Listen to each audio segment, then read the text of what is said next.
Good evening दोस्तों। आज Nifty और बैंक निफ्टी में जो इतनी बड़ी गिरावट आई है उसके पीछे का हम रीज़न समझ लेते हैं। तो हम पहले बैंक निफ्टी के चार्ट को ओपन करते हैं।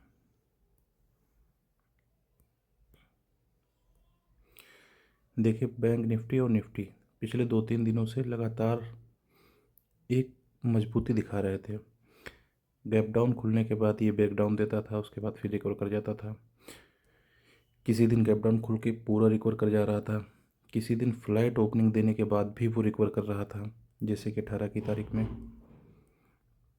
इसमें भी क्लोजिंग इसने बहुत अच्छी दिखाई थी कल के दिन। फिर आज के दिन ऐसा क्या हुआ कि ये इतनी बड़ी गिरावट कर गया। तो हम पहले बैंक निफ्टी को, क्योंकि इसके मेन रीज़न बैंक निफ्टी ही है, बैंक निफ्टी को समझते हैं। देखिए, बैंक निफ्टी जो इतना बड़ा गैप अप खुला था जिस दिन, उसको हम पहले देख लेते हैं। ये डेट है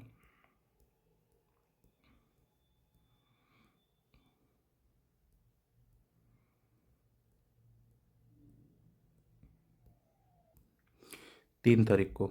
ये उस समय का ऑल टाइम हाई था 61,774-70 के आसपास। ठीक है, तो वो ये हमारा लेवल हो गया। अब लगभग इसी लेवल के आसपास बैंक निफ्टी आके खड़ा हो गया था। चाहता तो ये इस लेवल को ब्रेकआउट दे सकता था, लेकिन ये नहीं दे पाया।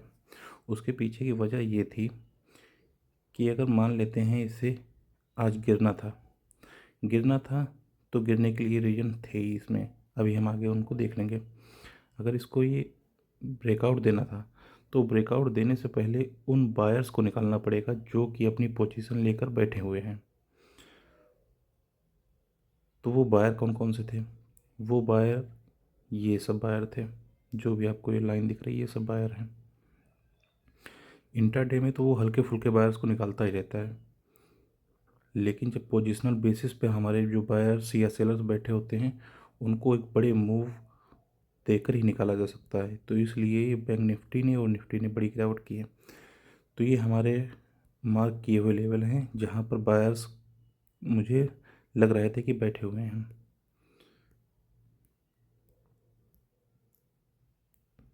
तो आज जैसे ही इसने ओपनिंग दी, गैप अप ओपनिंग दी, तो हमारे पास क्या है, एक रीज़न हुआ। अगर इसको मान लीजिए गिरना था तो नीचे बायर्स के एसएल मौजूद हैं, गिरता चला जाएगा।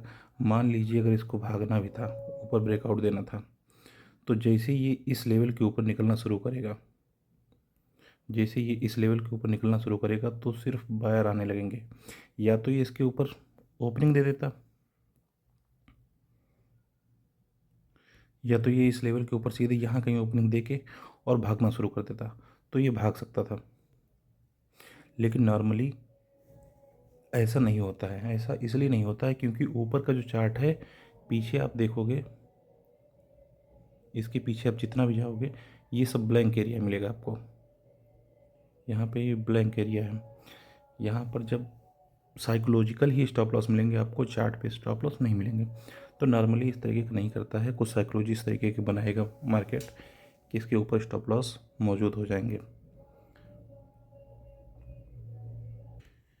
ठीक है, तो अगर इसके ऊपर मान लीजिए निकलना होता है इसको, तो या तो ये गैप अप करेगा या तो जितने भी बायर्स पड़े हैं नीचे इन सबको ही निकालेगा। तो उसी को निकालने के लिए आज इसने इतना बड़ा डाउन साइड का मूव किया है। पहले ही इसने ये ओपनिंग जो दी थी, रेड कैंडल बनाई, ये जो प्रीवियस क्लोजिंग थी, यहाँ पे जो बायर सेलर्स दोनों बैठे होते हैं, जो सेलर बैठे हुए थे यहाँ पर बायर भी बैठे हैं और सेलर भी बैठे हैं। तो जैसे भी सेलर थे वो इस गैप के कारण बाहर हो गए, बचे कौन? बायर। लेकिन जब इसने ये रेड कैंडल बना के इसी क्लोजिंग का ये सपोर्ट लेने लगा, तब इन बायर्स को कॉन्फिडेंस आया, ये सपोर्ट लिया। जैसे ही ये सपोर्ट लिया, यहीं से समझ जाना चाहिए कि ये बाइंग में नहीं जाने वाला है मार्केट। तो अगला ही काम इसने क्या किया, इसी लेवल का ब्रेकडाउन दे दिया। इस लेवल का ब्रेकडाउन दिया, उसके बाद फिर जो नियर बाई स्टॉप लॉस मौजूद थे उनको हिट करना शुरू किया इसने। ये स्टॉप लॉस थे, जो पास के स्टॉप लॉस होते हैं उनको तो फ्लो में हिट करता है, लेकिन जो स्टॉप लॉस दूर पड़े होते हैं उनको फ्लो में हिट नहीं कर पाता है। तो उनके लिए क्या, एक नई साइकोलॉजी फिर से वो बनाने के लिए एक अपसाइड का मूव दिखाएगा, सपोर्ट बनाता हुआ दिखाएगा। तो ये इसने इस रेंज में यहाँ पर एक सपोर्ट सा बना के बार बार अपसाइड का मूव इस तरीके से देने के बाद फिर इसने ब्रेकडाउन दिया। फिर ब्रेकडाउन देने के बाद ये स्टॉप लॉस भी इसने हिट किया। फिर हमारे पास ये स्टॉप लॉस पड़े थे। जब इस तरीके से स्टॉप लॉस हिट होना शुरू हो जाते हैं तो एक चेन रिएक्शन स्टार्ट हो जाती है।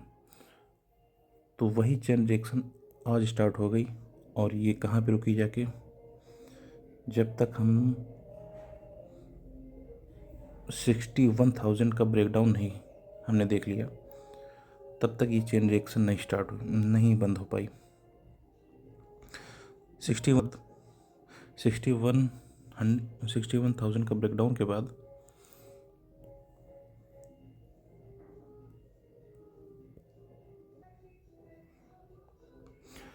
तो ये जो गिरावट आई है इसके पीछे का जो पूरा रीजन था, पूरा लॉजिक था, ये नीचे मौजूद स्टॉप लॉस थे, जितनी भी बायर्स की पोजीशन है ये मौजूद पड़ी थी।